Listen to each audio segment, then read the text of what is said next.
Single parenting isn't easy. We understand. Most parents don't plan to go it alone, but you can still make the most of this journey for your children and yourself. In fact, if you and your family are on that journey, this podcast is for you. Welcome to the Single Parent Advocate community and to our podcast. And here are your hosts, single parent founder Stacy Poitras, and broadcast journalist, single dad and friend, Daryl Moody. Hi there, wherever you are. Welcome back to the Single Parent Advocate podcast. My name is Daryl Moody, joining you from my home in Orlando, Florida. Stacy is the Single Parent Advocate. She is at the beautiful SPA studios there at Venture X Louisville, the Realm at Castle Hills. The fine folks there. Stacy, how are you this week? I'm good. I've been really having a busy week. I don't know about you. Is like life getting really crazy right now with the world opening up and all the activities and business starting to happen? Well, with the world opening up and the school year coming to an end, so it's there's kind of a ramp up. What are we going to do with kids for the summer? Trying to find summer camps and that sort of thing. But yes, the world is reopening, as you pointed out. Today marks my 2 weeks out from my second dose of the vaccine, so I feel fully according to the experts, I'm fully vaccinated. I still have to wear a mask everywhere, and that's what's going on here in Florida. We've had this kind of a tit for tat between the governor and different mayors throughout the state with their coronavirus restrictions. Just this week, the governor signed a bill into law that kind of strips the executive power of mayors and counties and cities, municipalities, and basically put an end to all of the emergency measures that are currently in place here in Orlando. So it's fair game. You don't have to wear a mask anywhere if you don't want to, unless it's a private business and they're requiring, which most of the private businesses are. So even though we are opening back up and the vaccine's readily available, it doesn't feel that much different. I don't know. How are things in Dallas? Well, so Monday is my day for my first vaccine. I'm kind of nervous about it. Everybody says it's going to be fine. I'm sure it's going to be fine. And then this Saturday, we're going to have our second Mother's Day celebration at Gateway Church in Dallas. And we have about 40, 50 families joining us there. And it is a mask optional event with safe socials. So we're going to have a comedy troupe there on stage. The whole theme is joy and, being happy right here, right now, and understanding that maybe sometimes happiness isn't tied to your circumstances. It's something that, can be a constant in your heart, no matter what you're going through or facing each day or each month or each year, So we're looking really forward to that. And it'll be our very first mask off, or mask optional event. Well, and just last week, you had a kind of a drive-through event where you were distributing food and then everybody was decorating their cars, and you were also using it kind of to tie into or a lead into Mother's Day, kind of honoring local moms there in your community. Tell me about that event. How did it go? Oh, it was amazing. We thought it was going to rain, but it didn't rain. It was kind of overcast and cool, and families drove through. We gave 3 and 4 boxes of food for each family. It had, meat and dairy and cheese, sour cream, all the fixins, for stew or whatever you wanted to make. And then we provided these cute plants. They're so cute. Home Goods donated it, and some area volunteers that have been coming on board. So we just... What kind of plants? They are, we had some succulent plants, and then just one of them that's called a penta. It's an annual. I have pentas in my front bed. Yeah, they're beautiful. They're beautiful. So we got some pentas, and everybody got instructions on how to take care of their succulent or their penta. And then the moms got certificates that said, you're a fantastic mom. Don't forget that, And we had things like flyers, stuff coming up in the future, save the date type information. Tried to make sure all the families knew about the podcast so they could meet you, Daryl. Yeah, well, hey, hopefully they're listening right now. But so did you get any feedback from the folks? I mean, obviously there's a big need in communities. Folks are still struggling to recover financially from the pandemic. And there's so many of these food drives all across the country. Did you get any feedback from some of the moms? Well, I think part of everybody was excited, to have the food. There's always something else to reapply the money to, right? Whether the food is 100% of what you need or not, it's still, a good, strong help. But what I gathered, mostly from everything was it was just good to be together. It was good to have a place to belong. A lot of the families that drove through told me that they were glad to see us in the southern sector of Dallas, so they didn't have to drive so far, to the North Dallas area. And so, that was really great feedback, because we're able to say, okay, well, maybe we need to have multiple locations when we do something so that people aren't having to drive so far. And then the other feedback I got was really from a young man, and I got his permission to put it on camera. He was so cute. He said, "Thank you for getting my mother a plant." He goes, "She's been wanting a plant, and here it is." And I said, "Can I get that on video?" And they were both awesome. Like, "Oh, of course." And so he literally turned to his mother and he said, "Can you tell her thank you, please?" He's awesome. Funny. So that felt great, knowing that the children of the moms and dads, were also feeling like, hey, this is awesome what you're doing. It really means something to me too. And then we had like 3 or 5 decorated cars come through. Some of them looked like the Scooby-Doo flowers, all over the car. The mystery machine. Another one looked like Mickey Mouse. Okay. Mickey Mouse minivan. And then another one just had like these cool plates of Happy Mother's Day with streamers all around it. They were really good. So we made sure they all got, like a phone case or, some kind of prize. So festive. Yeah. So talk to the folks about the event that we have this weekend. So this week we're going to be at Gateway Dallas Church. We're going to have Fish Sticks comedy there, and the theme, like I said, is joyfulness. We're hosting this in combination with Gateway. We have about 40 or 50 families coming, and another 40 or 50 kids signed up for kids ministry. It's going to be a really wonderful lunch, and hopefully a solid belly laugh for all of us. I just want people to go and have a great time for Mother's Day and feel like there was a little time out taken to be well fed, well loved on, and see the brighter side of things. So important right now. And if folks want to connect with that stuff, singleparentadvocate.org, the Single Parent Advocate Facebook page, Single Parent Advocate on Instagram. I'm sure you'll share updates with all that stuff. But what are you doing personally this weekend? You're a mom. Your son is in Hawaii, so you can't be with him unless you're going to do it virtually. What are you doing on Sunday? Well, I have this. I go to church, so I'll go to church on Sunday morning. I'll probably eat lunch with my cousin. We go to the same church, and then after that, Daryl, I think I'm going to go to the dance studio, do some dancing. We have a dance practice at every Sunday at 4:30, and I'm going to do that. My boys are going to take me out to dinner tonight. When I say my boys, I'm talking about my husband and my nephew. And then we also have another gentleman that lives with us. He's, in a career transition. And so we'll go and have some Mexican food tonight. And hopefully, I'll see all the moms and everything on Sunday. That'll be my mom's day too, probably on Saturday when we're with the ladies here in town. And I'll be good to go. I'll be seeing my son soon. I'm going to fly down to Hawaii, I think, in September. Well, you're going to take Sunday, and it's going to be all about Stacy. Stacy's day. You're going to do what you want to do. Famous last words, but that's my plan. That's funny because today there was a story in the Washington Post about 6 things that you can do for your mother that aren't basically a gift. And one of them was help her plan her own day, help her plan a girl's day, help her address whatever mental health issues she's got. Let's see, there was take something off of her plate, take a responsibility away from her, and so you can do it and kind of free her up. Just different ways to honor mom.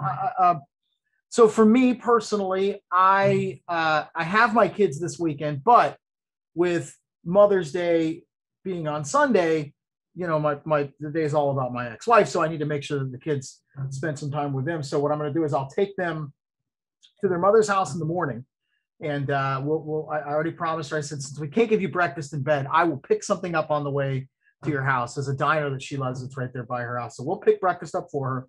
I'll drop the kids off with them, and then I am going to go and pick up my own mother. And then we're going to drive up to the Villages, which some of our listeners may know what the Villages is or not. It's like the nation's largest retirement community. And it's kind of between my hometown where I grew up in Ocala and here in Orlando. And we're going to have lunch with my mom and I and my sister and her kids.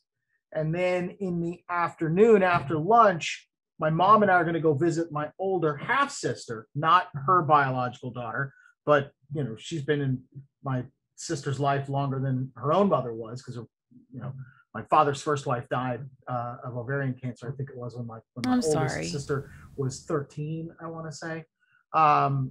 So my dad basically had two families. But anyway, we'll go spend some time with my sister Kathy in the afternoon, and then we'll come home. But for me, it was really important that my kids have their plans set in place with mom. And you and I talked about this leading up to the show this week. For you, literally being a one-person band, I feel like as a single parent, if the other parent isn't in the picture, why can't you celebrate Mother's Day and Father's Day? You're essentially filling both roles every day. Yeah, so I think so. That it's there was I sent you a text about the dad moms out there and the mom dads, and if you're raising a child on your own, or Mother's Day is your day, Father's Day is your day. There's National Single Parent Day in March. Bottom line is the world wants you to know it's really super important and super incredible what you do if you're doing it alone, especially raising children.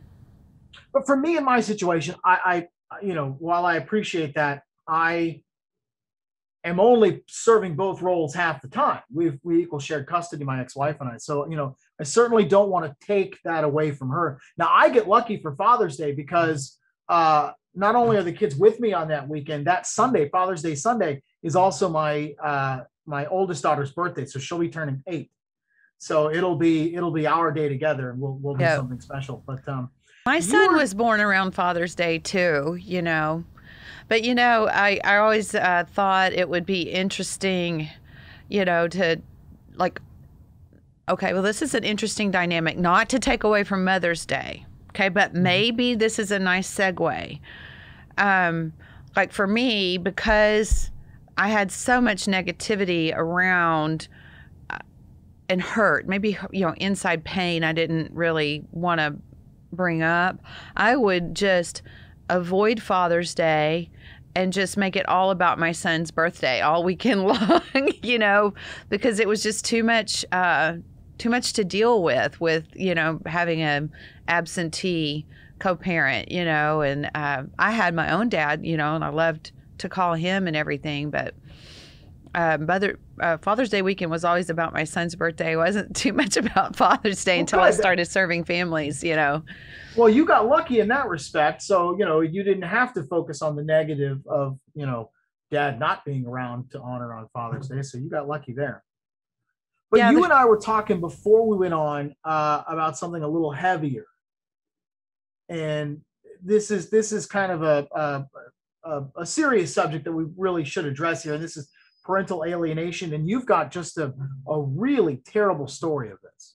So I had a dose of this, and certainly, there's a lot of families raising their kids alone, that get very defensive, very fearful. They look at a co-parenting situation not with a friendly face at all, not an open mind, not an open heart. And many of the families out there use their kids as weapons. And I had a couple of things happen literally today as I went about my day, and I just, I brought it up to you because it was really bothering me, and it's Mother's Day weekend, and so we decided to talk about it with everybody. So I'm going to just blurt it out. So the first person I saw today when I left my home was the UPS lady.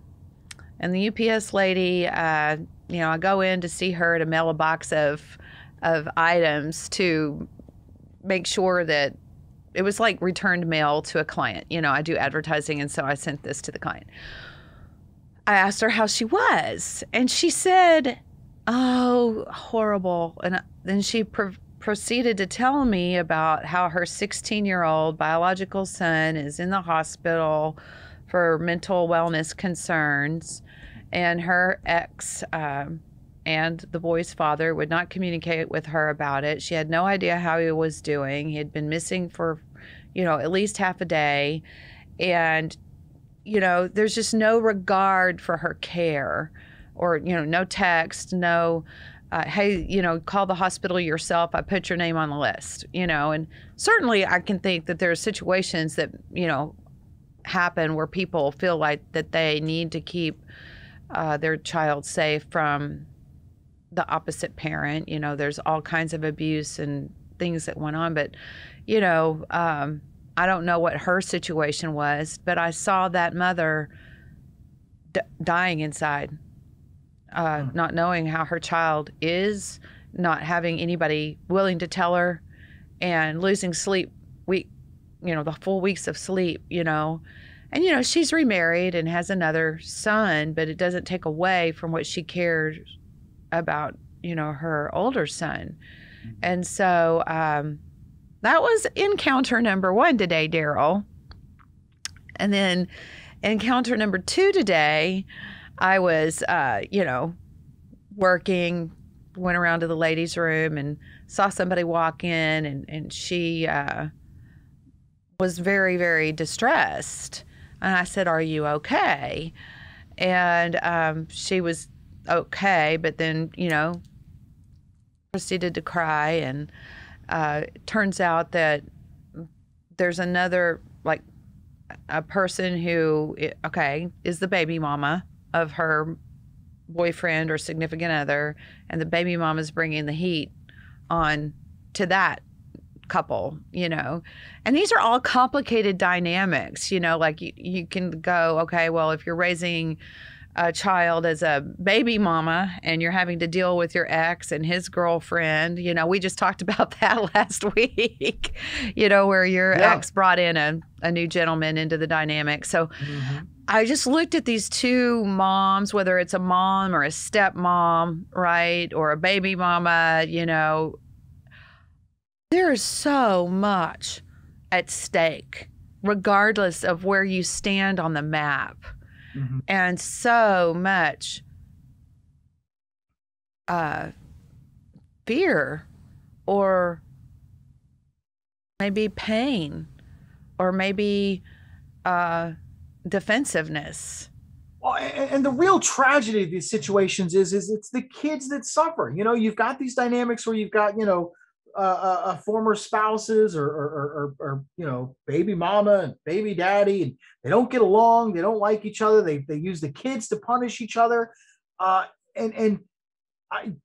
don't you just wish you could grab those people and shake them and be like, you don't realize what you're doing, you don't realize who you're hurting, because it's really the kids who suffer. Well, and I think the parents suffer themselves as well, you know.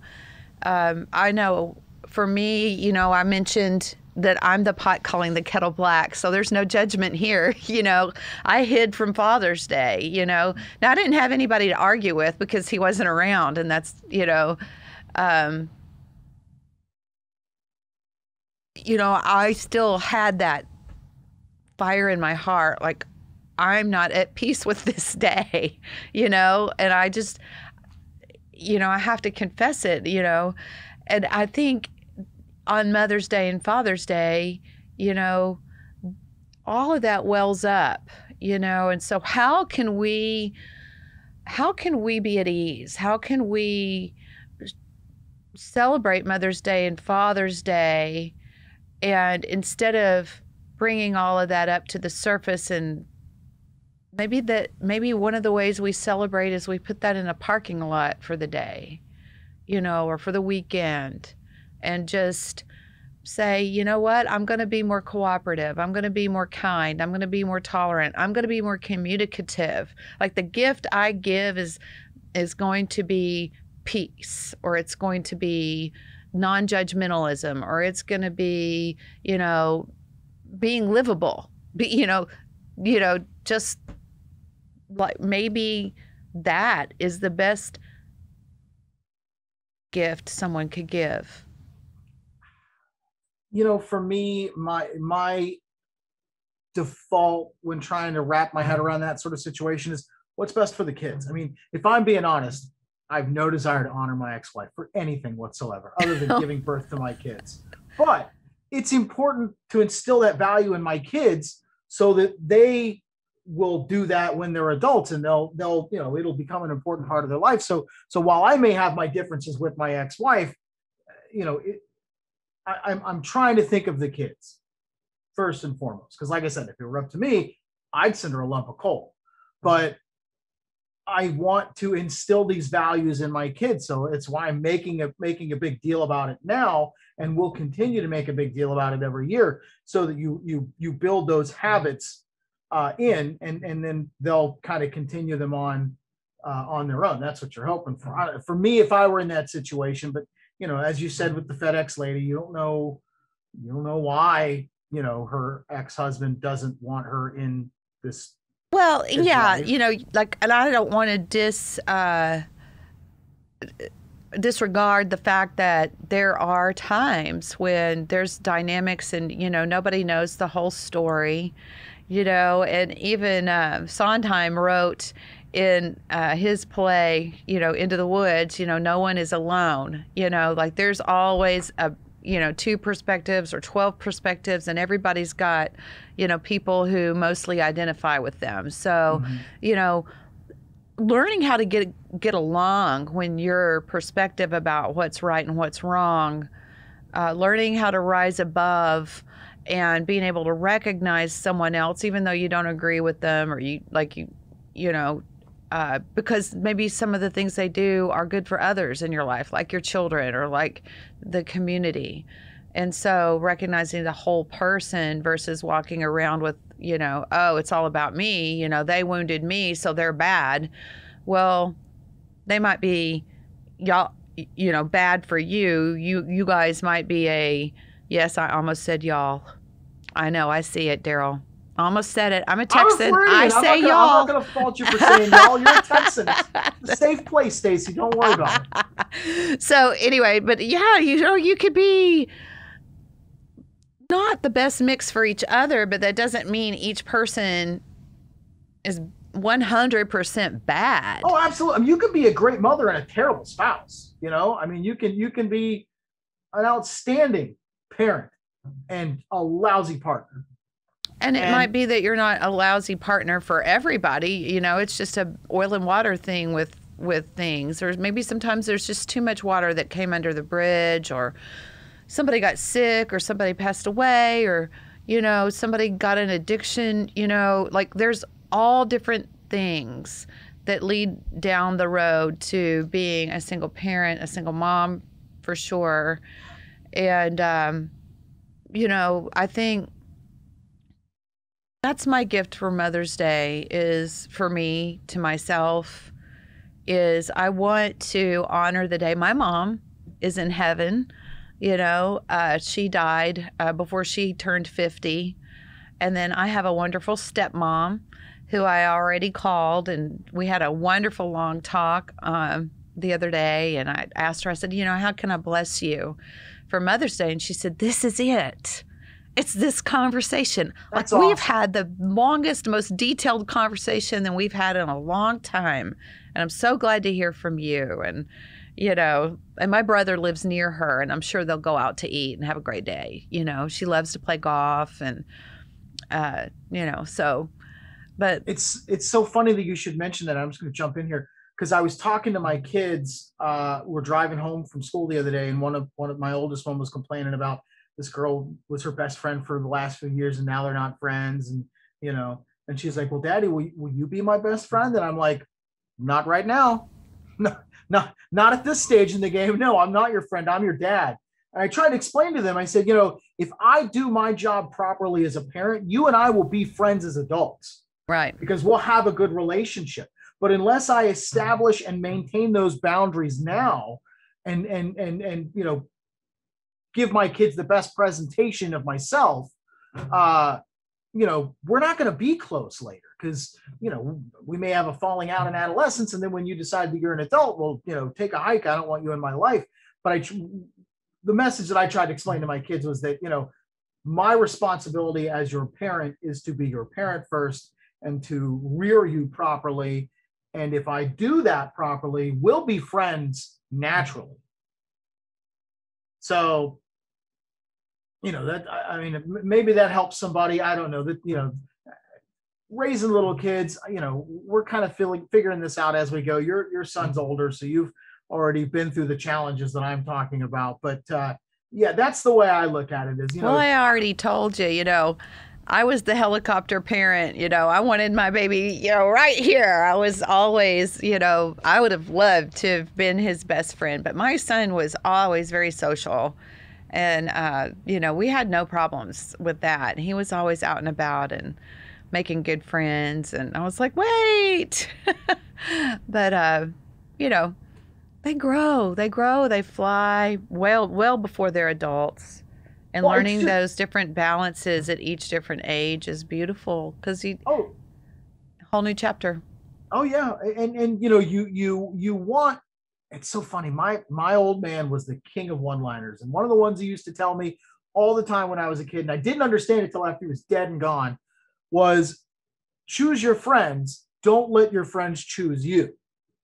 And when you're a kid and you hear that, it kind of just goes in one ear and out the other, and you don't really think about it. But as you're older and you start essentially choosing your friends based on whatever criteria you have in your mind, it finally occurred to me what my dad meant when he said, you choose your friends, don't let your friends choose you. Because if you choose your friends based on your criteria, based on your values, based on what you want from people, you're going to get that from them.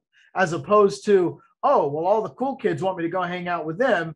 And then you're in that group, yet none of them are feeding you emotionally. None of those people who you think are your friends are giving you what you need. And in some cases, maybe you don't have interests in common, and you find out that you're not really friends. So, you know, it's another thing I try to teach my kids is like, hey, listen, you know, don't worry about whether Abrielle likes you. You decide whether you want Abrielle in your life, you know? And so that's the lesson that I try to teach my kids this week. Well, you know, that goes for moms too. You know, I think like in the Mother's Day kind of a theme, you know, I remember I was a working mom, and, you know, working moms put in the hours, and both at home and at the office, or, you know, wherever their profession is. You know, this week we had National Nurses Day. You know, there's a lot of single moms that are nurses, you know, and all the hours. And I always wanted to be room mom.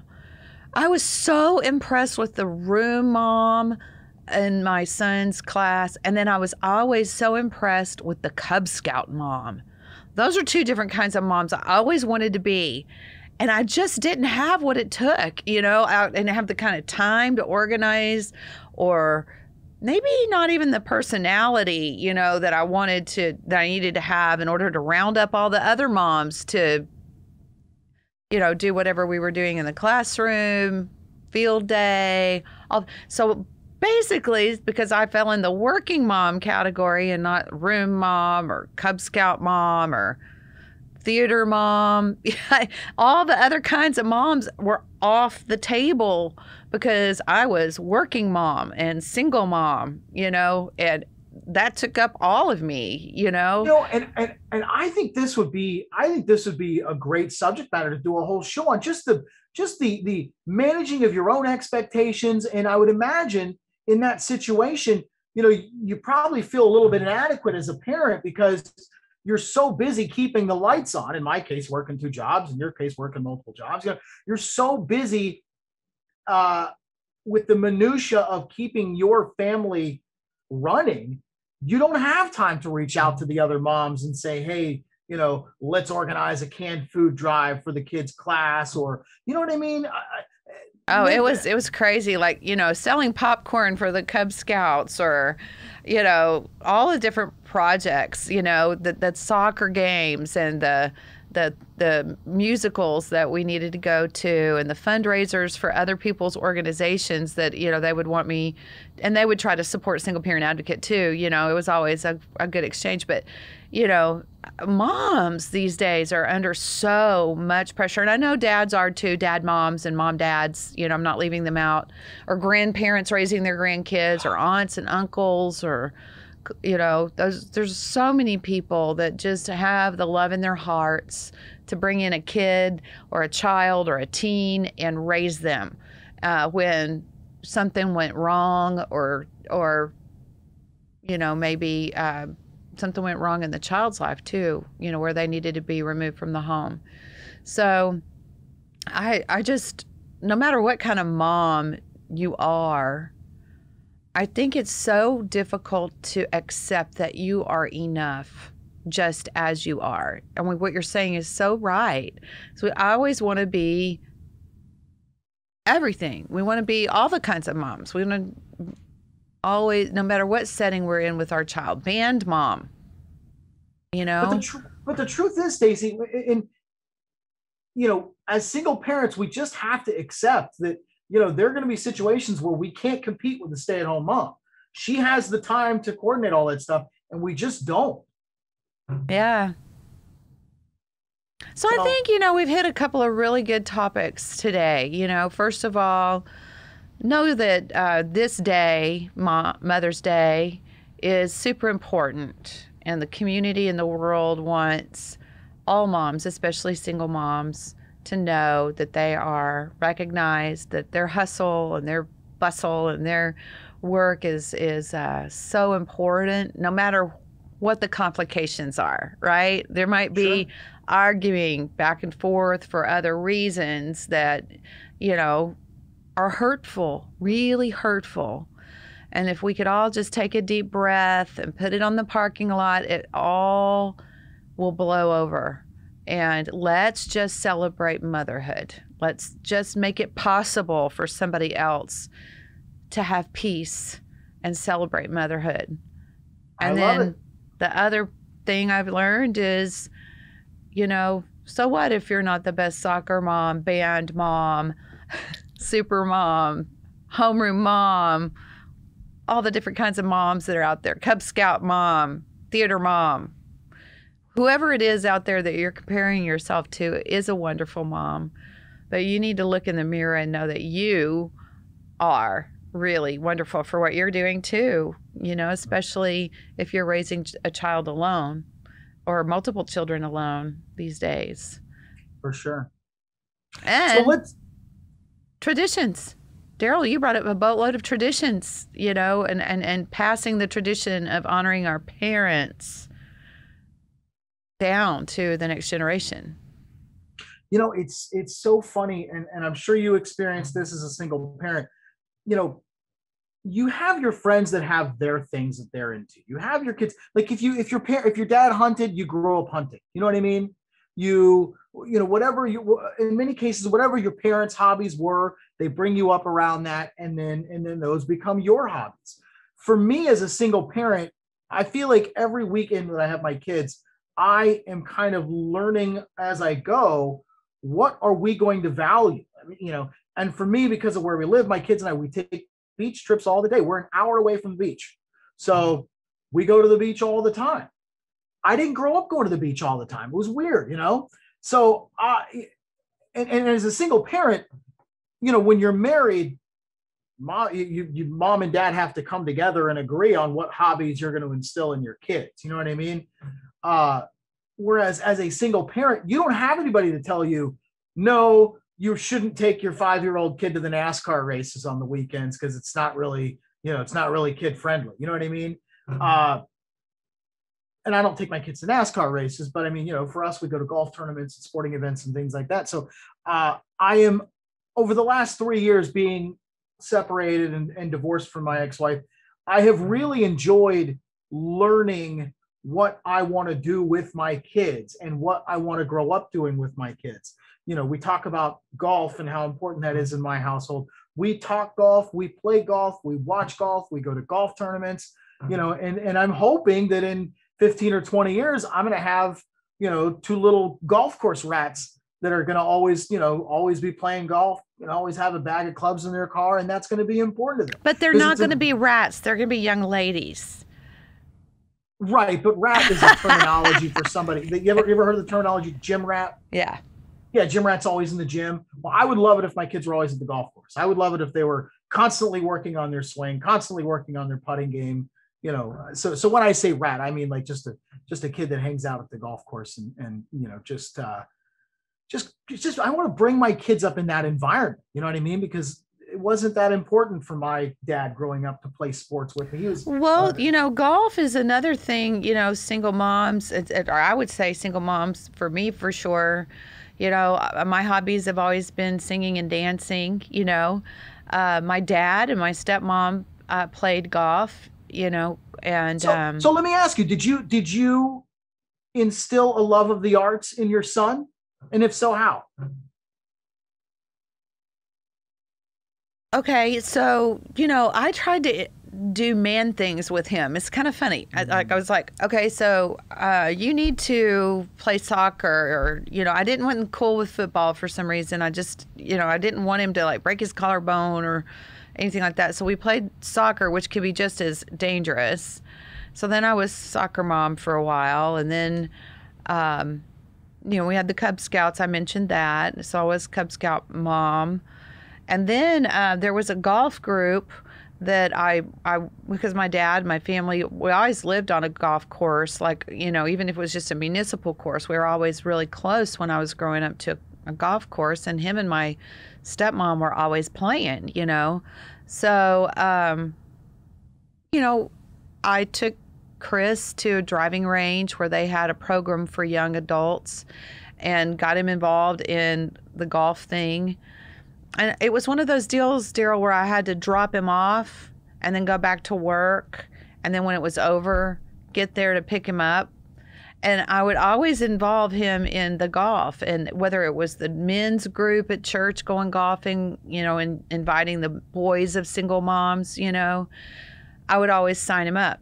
Well, I was always the last mom to pick him up because there would be a meeting or something that would happen, and I left the office late, and then the traffic would be a nightmare. And by the time I got to him, I was just mortified, you know?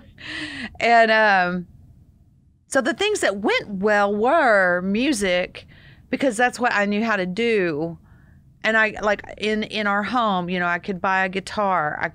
Hey, I know a guy that's teaching guitar lessons on Sunday afternoon around the corner. He's really, really good, really affordable, you know, and I could sing along with what he was doing. Or I'd say, oh, have you ever heard that song? And we could look it up, you know.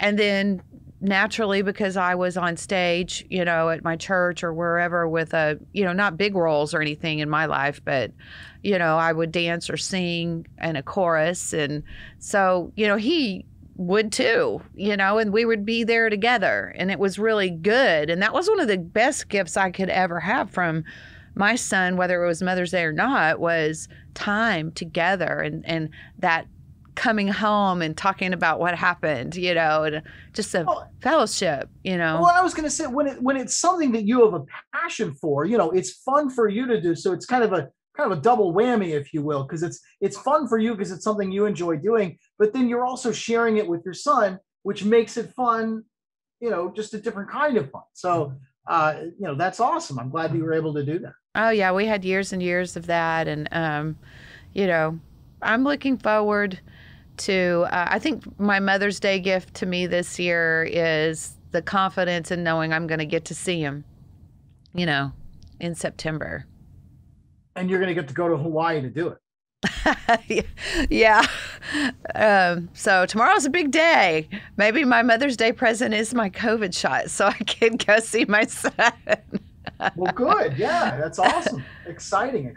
So you said you're getting the shot. Are you getting Pfizer, Moderna, or Johnson & Johnson? Whatever the flavor of the day is. I'm just, trusting the Whatever they Lord, give trusting you. God. I don't think actually, I think it's going to be Pfizer. Oh, that's what I have. That's Yeah. what I got. Pretty sure it's going to be Pfizer.